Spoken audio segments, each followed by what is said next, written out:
We had officers lie, some of them under oath.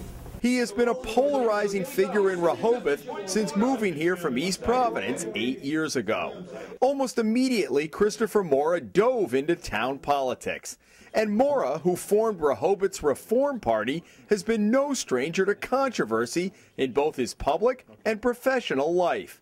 3 years ago, he was assaulted in the parking lot of his business, National Security and Fire Alarm Systems in East Providence. Morra said it was politically motivated. Last summer, a dead goat turned up in front of Morra's sprawling property on Summer Street. He called it the ugly side of politics in Rehoboth.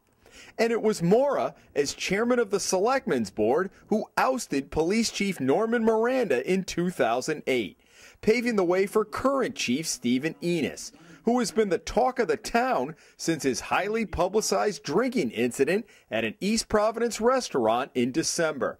The current board did its own investigation and chose not to discipline Enos. The Enos incident and the way the board has handled it has in many ways defined a fierce election campaign that culminates here Monday, when voters will decide whether to re-elect Chairman Ken Foley, a Morra ally and supporter of the chief, to a 3-year term. Also at stake, a 1-year term for the seat held by Kevin McBride, who resigned as selectman 3 months ago, in part over the way the Enos incident was handled. After McBride crushed him in the 2009 elections, Morra resurfaced as the chairman of the town's finance committee and is a regular at selectmen's meetings. His company, National Security, installed a phone system that was the subject of a Hummel report investigation earlier this month. We found the chief was not enforcing a requirement of his officers to notify those on the other end of outgoing calls that they were being recorded. Morra says he has installed, free of charge, security or alarm systems at Town Hall and the Senior Center. We learned that Morra's company was at the station the day after our story ran to convert the chief's private line to an unrecorded outgoing line. There was no record of a work order, so we wanted to ask him about it and the relationship his company has with the town. We didn't get very far before Morra went on the offensive. I just had a question for you. Your company was there on Friday to install the line at the police station, National Securities. I don't know what you're talking about. We weren't there to install anything. Your company was not at the police? Did I give you permission to record me right now? Did you ask my permission? I don't need permission. You do in Massachusetts, you do. I don't. Yes, you do. We both know we're being recorded. No, I do not know that. You just stick a camera in front of me. Morra continued to avoid our questions about his company. Are you going to run away? No, I'm not going to have you. What do you want to hide? What do you want to hide behind? No, you're hiding. You're the one hiding. You're doing false National stories. Securities has done no work. False stories. Well, let's talk with what we're asking you a question. You. Hey, you're a public. Don't get in my way. You're a public official. Listen, out of my way, okay?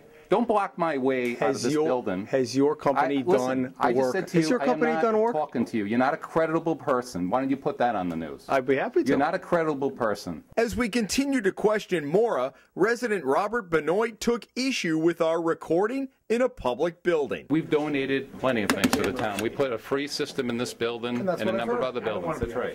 You're not on the camera. Chief Enos, in a report to the selectmen, confirmed that Morra's company was the original vendor that installed the phone system and that National Security was, in fact, at the station working on it earlier this month.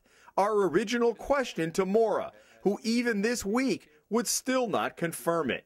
Morra, at the meeting, then challenged us to do stories about what he called corruption in the town, claiming the Hummel report is aligned with a citizens group that has been funding our stories. This has all been about Chief Enos. It's got nothing to do with them.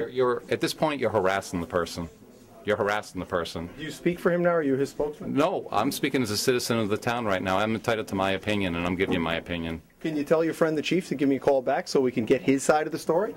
Don't refer to him as my friend, because now you're being distorted. You're defending him. No, I'm just speaking about what you're doing. You just told me that I misreported his timesheets when I called him directly, and he chose me not to call me back.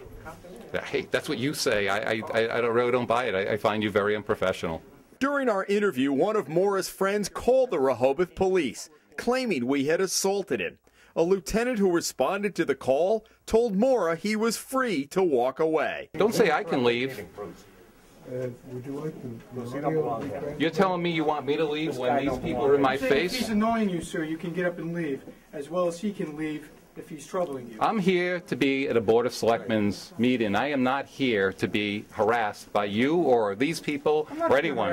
But don't say to me, no, don't say to me that I'm the one who should leave when I'm asking these gentlemen not to interview me, that I didn't care to talk to them, and they're forcing themselves in my face. Morra told the officer he was not assaulted and didn't want to file a complaint.